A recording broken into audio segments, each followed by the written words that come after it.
नमस्कार, TV51च्या या बुलेटिनमध्ये आपलं स्वागत। आपल्या परिसरातील ताज्या बातम्या व चालू घडामोडींचे अपडेट्स आपल्या फोनवर मिळवण्यासाठी TV51च्या YouTube चॅनलला सबस्क्राइब करा। बातम्यांचे नोटिफिकेशन्स मिळवण्यासाठी बेल आयकॉनवर क्लिक करायला विसरू नका।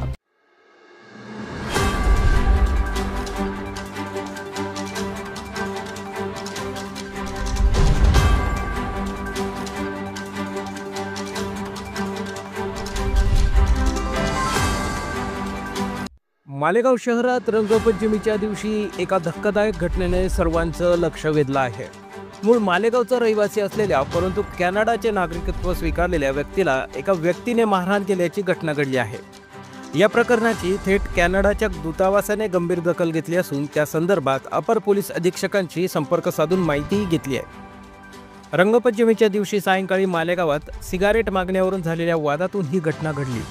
मयूर कुमार जगदीश कुमार पटेल यांना सागर सूर्यवंशी याने हत्याराने मारहाण केली। या मारहाणीत मयूर कुमार पटेल गंभीर जखमी झाले असून त्यांच्यावर सध्या रुग्णालयात उपचार सुरू आहे। या प्रकरणी मयूर कुमार पटेल यांनी किल्ला पोलीस ठाण्यात तक्रार दाखल केली, ज्यानंतर पोलिसांनी सागर सूर्यवंशी याच्याविरुद्ध मारहाणीचा गुन्हा दाखल केला आहे।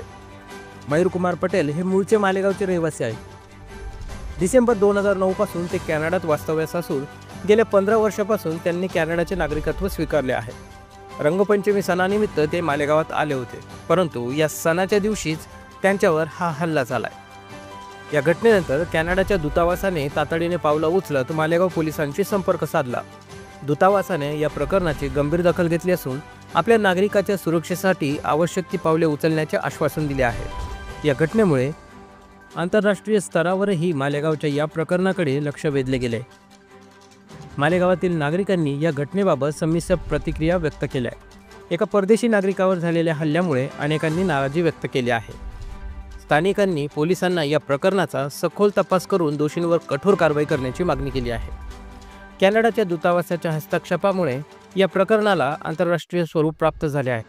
पोलीस प्रशासन आता या प्रकरणाचा बारकाईने तपास करत असून लवकरच सर्व तथ्य समोर येतील अशी अपेक्षा आहे।